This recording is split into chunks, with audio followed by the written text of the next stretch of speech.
we shot the film in Pittsburgh, was where everything occurred. There were so many of the deceased players, family members on the set, part of the process. It's extremely current now.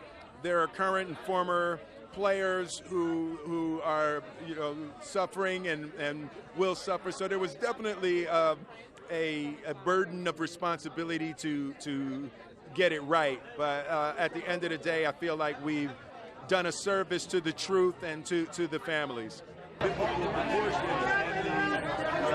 internal structure of what he lived, physically poetic human beings on earth.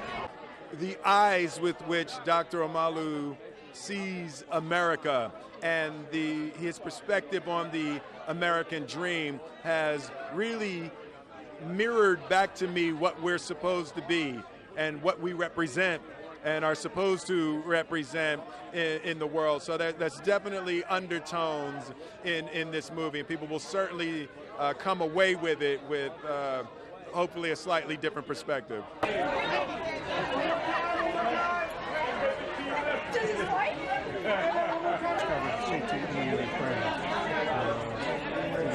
This fantastic player, and we're right here tonight talking about it. Well, even before I got to the makeup, I put on 25 pounds. I worked out for 2 months just trying to get in something resembling the shape he was at the end of his life. Forget about when he was at the height. So beginning with that, and then the makeup was like, I'd get there at 3 o'clock in the morning. We do 3.5 hours of prosthetic work before anybody else ever arrived. We're there doing that work. It's a lot. It was a lot of preparation.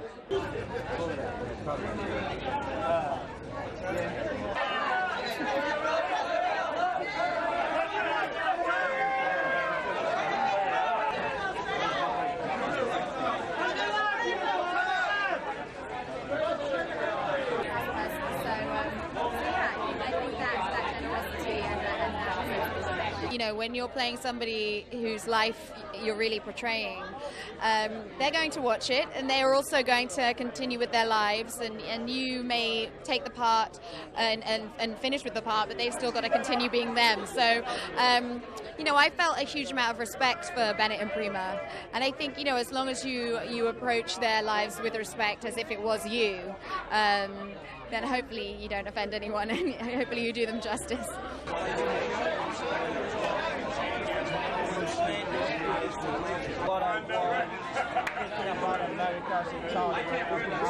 The first time I saw that movie, I wept, not because I was sad, but because I was filled with joy that I was an American. This is a movie, this is a story of faith. This is a story of what it is to be one people and one America.